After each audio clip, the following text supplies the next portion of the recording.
Accounting for Growth, the podcast where growth leaders in accounting go beyond referrals alone and think bigger. I'm Chad Person, your host and the founder and president of Accounting CMO. Each episode, we bring in experts at the edge of accounting innovation to share quick, actionable insights that help you lead with confidence, drive smart growth, and move your firm forward. Let's dive in. Good morning, everyone, and welcome to the Accounting for Growth podcast. I'm Dawn Howard. I am your host today, and we're talking about how small and medium-sized accounting firms are leveraging offshore staffing, specifically, though, as it relates to if they're using it more as a temporary bandaid versus a long-term business model. Joining me today, super excited, two executives from Cloud Accountant Staffing, and make sure I said that correctly. Jordan Sublette, CEO, and Connor Bland, Head of Growth. Gentlemen, welcome to the show. Thanks, Don. Thank you. Thanks for having Thank you, us on. Don. And you did say it correctly. Okay, it's good to ask ahead of time on names. Let's just start. Tell us a little bit about Cloud Accountant Staffing and then a bit about your respective backgrounds. Sure. I'm Jordan Sublette. I am the founder and CEO of Cloud Accountant Staffing. I started the company in 2022, and before that, I was just a CPA who was running my own practice, and we had about 15 people. I was solving my own pain point here of the accounting profession. As I'm sure all your listeners know, there is a serious talent shortage. So I solved that at my firm by building a team overseas and decided to try to solve that for a lot of other accounting firms too. Excellent. Thank you. Connor, what about you? Yeah, my name is Connor Bland. I'm the head of growth here at Cloud Accountant Staffing. My background is a little different. I came from entrepreneurship in 2019. I left corporate America and started a few of my own businesses in the residential real estate space here in Indianapolis. Lots of lessons learned and lots of fun along the way. And Jordan and I had struck up a relationship, and he actually was my accountant. He was calling people during PPP loans and got a hold of me, and unfortunately for him, couldn't get rid of me. So he did my taxes for a couple of years, and I kept suckering him into doing some other entrepreneurship things together. And I joined the company in 2024, and have been in charge of all of our growth and everything on the client-facing side here at Cloud Accountant Staffing. Gotcha. And the rest is history. So there we go. Well, thank you both for being here and for that introduction. So let's dig in with what really is our first topic as it relates to kind of going from that Band-Aid concept to a business model.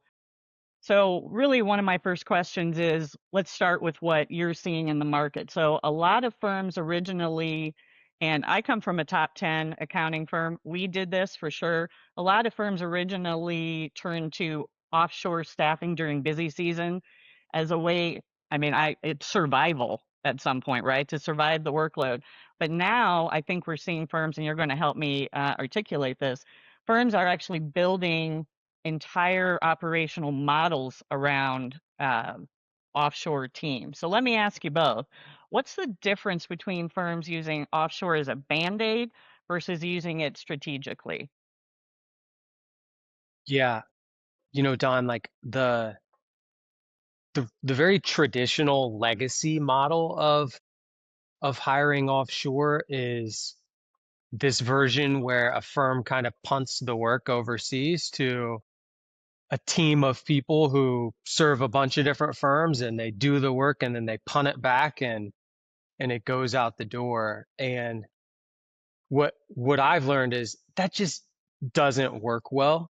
The way this does work, and the people who are doing this most effectively now are doing it a bit different. And you said it, it's a bit more strategic, and that is, recruiting talent or working with somebody like us to recruit talent for you that truly becomes integrated into the team and the culture, and you have real, like, you really define the outcomes you want from those people, and train them and have processes and just think of them as part of the long-term team. And that's really how you get leverage out of building an overseas team. Perfect. Connor, thoughts on that? Yeah. I think I would add, it goes back, it's the strategy of it. um, a firm that shows up with a band-aid is just looking for a short-term solution versus a firm that's building a strategy. Their talent strategy includes utilizing folks offshore. That's really the main difference, is how they're approaching this and what they're coming to the table with and their thoughts. If something that's just a temporary solution, you put less effort into it, you consider it less, you treat it more like an expense versus an asset. Versus if this is a strategy and this is how you're future-proofing your firm, there's much more due diligence up front. There's much more accountability along the way. We're doing and seeing simple things like KPI trackers and weekly check-ins and Slack channels and including them in games, and like your retention will significantly increase if this is a strategy versus a band-aid. Offshore can be challenging enough, let alone if you come to this as this just being a temporary fix. You're just going to increase the challenges and the headaches that you have in order to utilize this strategy well. So when we see our clients like change the way that they are augmenting their talent and bringing in talent into their organization, of it being a strategy first versus a band-aid, you just get so much better outputs and you get so much better retention, which in a long term makes you more efficient, more effective as a firm. Perfect. So I think if I'm encapsulating that proactive approach versus reactive, so that firms that are really getting the most value out of this, they're building it as an operating model, not just a staffing option. Is that fair? That's right. Yeah, absolutely. Jordan, you were going to say? Just wholeheartedly agreeing. Second. Ditto. Fair enough. Fair enough. So with the shift really happening in accounting firms overall, that firms are moving from compliance factories, I'm sure that there'll be part of our audience that gasp, to advisory businesses, right? And if an offshore staffing can help create that capacity to make that shift. So I think that's kind of what I'm hearing from this first segment, where we're talking about moving from Band-Aid to a full kind of operating model out of it. Don, I'll say this: a lot of the folks that are listening could potentially be in charge of a P&L, right? They're administrative heads, or they are division leaders, or they're firm owners.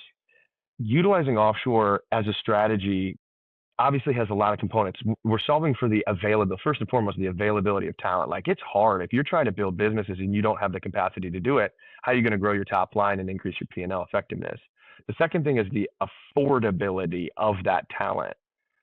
Utilizing offshore, is in a lot of cases somewhere between 30 and 50% more effective than onshore. And we're not out here just saying only do offshore because it's more affordable. But when you pair that with the availability and the shortage, I think right now our stats are showing that we're 300,000 jobs short in the accounting industry in the United States.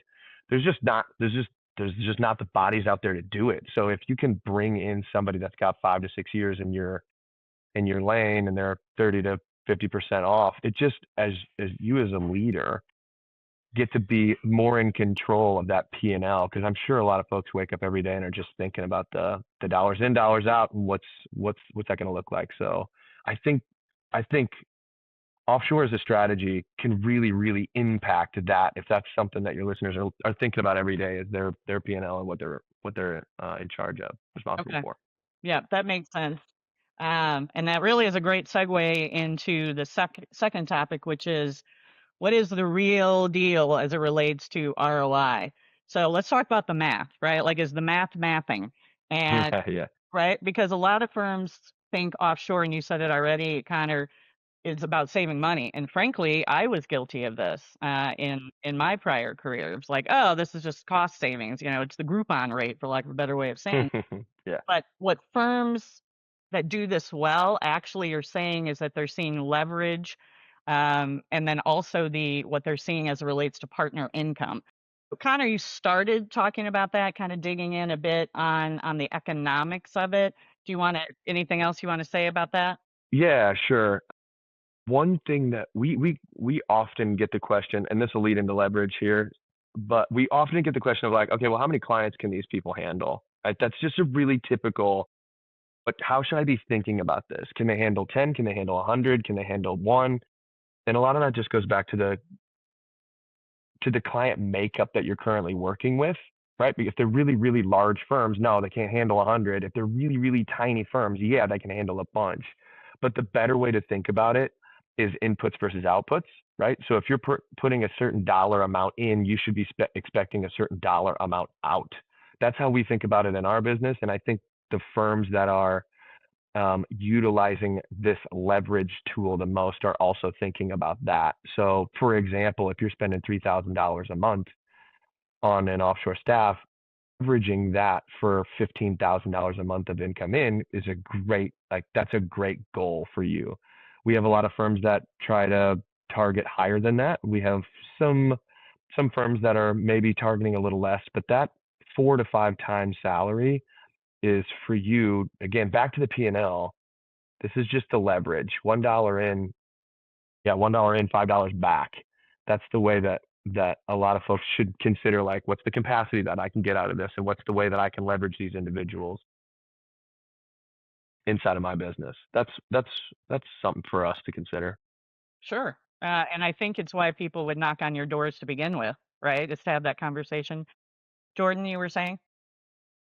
Well, you just said that's why people would knock on our doors to begin with, and that's true. But also, Don, I don't know if we've mentioned this yet too, but in addition to the cost savings, one of the big reasons we exist is because the accounting profession is 300,000-ish jobs short here domestically. So, and I know your audience is small to mid-sized firms, and that's what most of our clients look like too. We have some that are a couple hundred people, but even those firms with that kind of legacy and history have such a hard time recruiting talent, right? So first and foremost, they're solving for just having the people to put in the seats to do the work.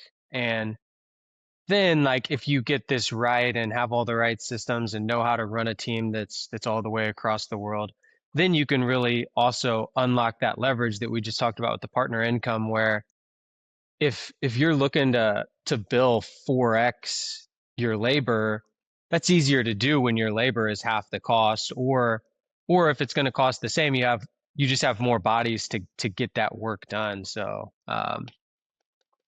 that's like how you can, that's the big unlock for a lot of these firms that are running their businesses. Okay.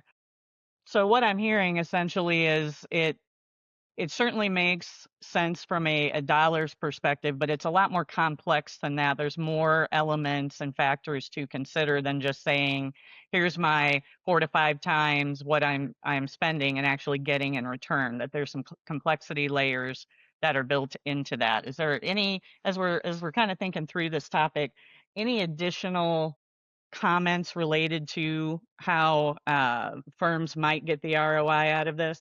I have a few thoughts. That makes you okay. Yeah, my wife never listens to them, but I've got them. They're in there. I'm just looking for somebody to listen.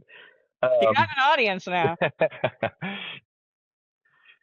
Yeah, I think that leverage, I think it's pretty reflective of what you put into is what you'll get out of it, right? And I think that a lot of folks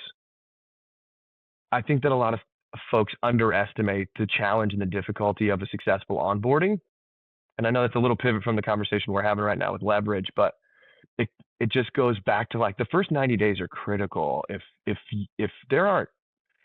it's not clear, if there's not SOPs, if there's not trackers, if there's not, hey, this is how we do it step by step, with the availability to ask questions and Loom videos, so the onboarding process is just going to be challenging, and you're going to be, for the rest of the engagement, you're going to be, frustrated, going, why can't I get the leverage that, these floating heads keep telling me I can get? Right. And it's like, well, they weren't set up for success. So those first 90 days truly are critical in order to, if you want 4, 5, 6x, you got to put the time and effort and energy into the first 90 days to ensure that you have the systems, the processes, the procedures, and the clarity to get that leverage that we're talking about now. So I think that's an underestimated, especially in offshore. I don't exactly know what it is about offshore that makes it this way, If you hired somebody domestically and they were sitting in your office, yeah, you might be a little bit more in tune with the onboarding, have a 2-week schedule and shadow this person and do this. But then we start to neglect that just because these individuals are showing up on a Zoom call or working remote 16 hours away. So I do think if you're not getting the leverage that you want, consider the onboarding process as the first opportunity for you to go back and set that leverage up correctly. And I think that's an important point. One of my clients is their retirement advisory firm, and they have what I'm responsible for is 9 marketing people. Obviously, this isn't accounting, but it is offshore. Of the 9, 7 are in the Philippines. And Mm-hmm. you nailed it as it relates to it's the SOPs, it's the process, it's how me as a leader from a marketing perspective actually integrate them into the team. I think this is a good segue to our final segment on this. And, we talked about the good parts, we talked about leverage, we talked about ROI. Let's talk about the ugly. What can go wrong with offshore staffing? And Connor, you had already mentioned, don't underestimate that onboarding piece, the process piece. Put real time to that ahead of time, not kind of building the plane while you're flying it. Mm-hmm. Let's talk about what's not perfect necessarily.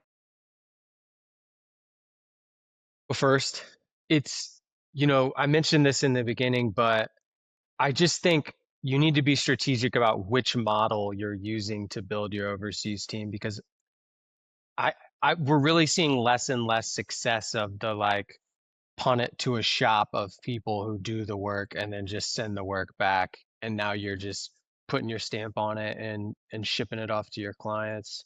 We don't think that works. And also like, Don, a lot of this started in India, and India's amazing. There's so many talented accounting professionals and just professionals in India.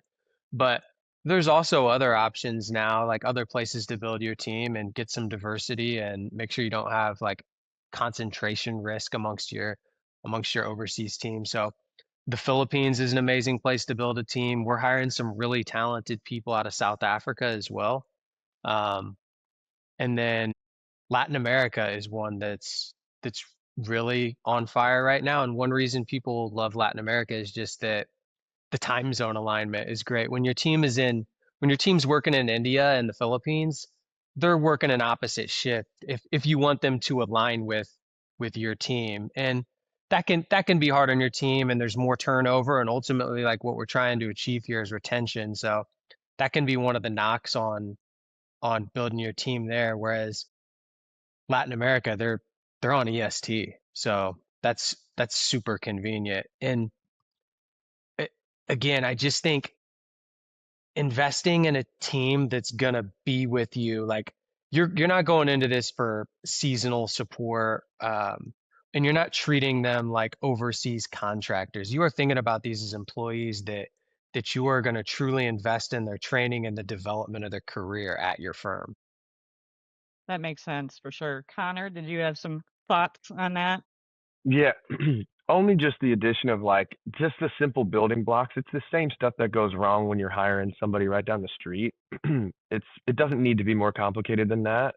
Just clarity is kind, and when they aren't set up with clarity of like what does success look like? How do I know whether I'm doing a good job or failing?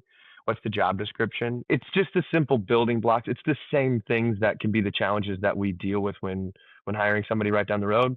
Clarity is kind, so ensuring these individuals have clear direction on what does success look like? What are you looking from them? How do I know whether I'm doing a good job or not? Do you have KPI trackers? Who am I reporting to? Do I have 2 managers? Why do I have 2 managers? Just a lot of this like communication is 90% of the issues. And it doesn't matter whether they're sitting in the Philippines, Latin America, Ohio, right down the road. It doesn't matter. So I do think that the bulk of the issues are going to come from communication challenges and onboarding setup challenges.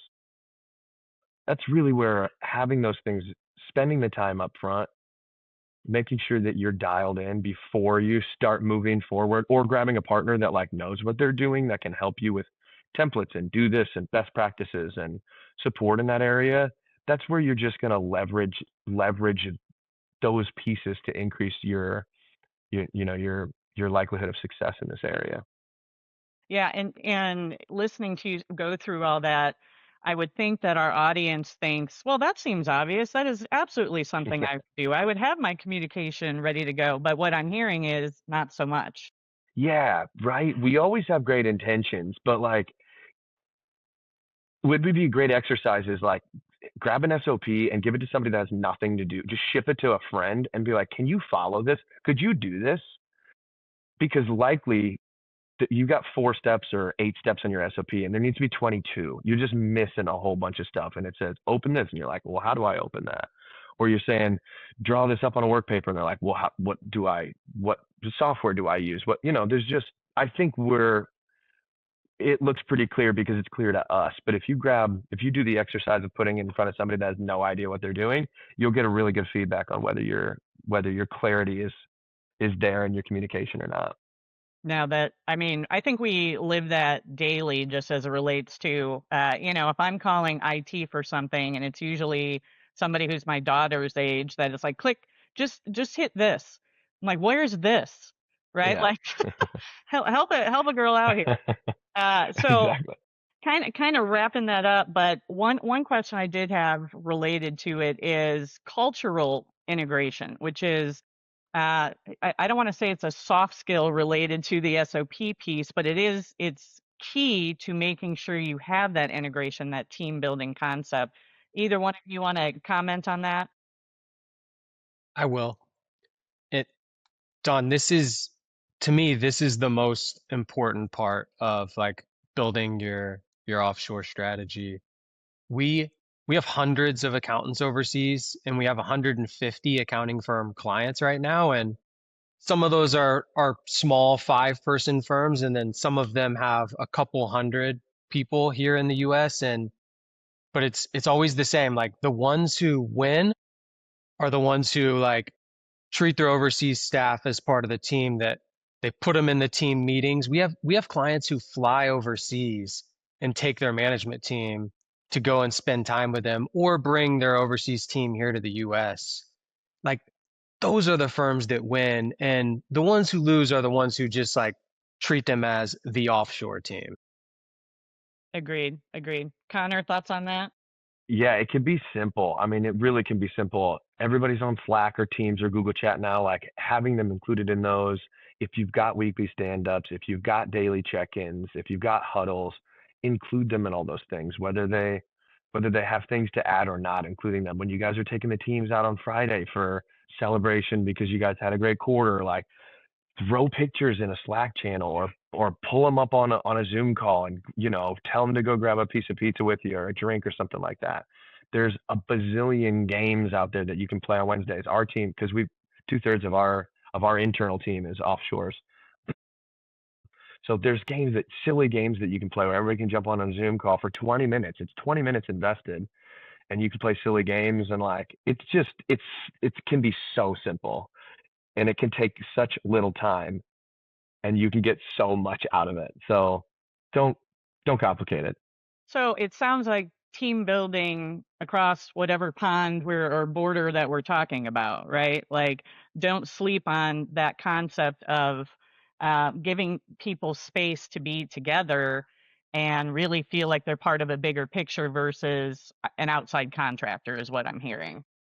Yeah, I would just say the demand for accountants in the Philippines and everywhere else is super high. So they can go anywhere and be not included and get a better pay.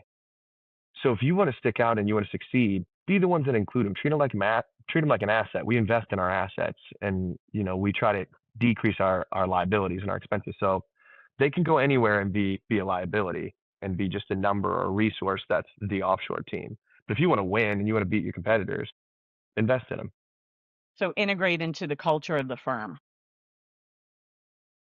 is what I'm hearing. Okay. Well, we're coming to the end of our time, unfortunately. So let's talk about kind of final takeaways, and I'll do that with launching a question for both of you.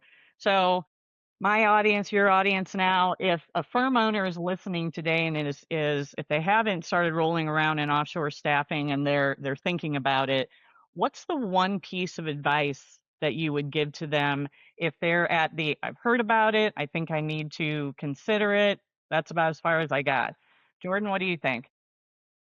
Yeah, if you're on the fence about this, a lot of people are on the fence, Don. There's a number of reasons, but many of them think too that the quality of the work is gonna decline.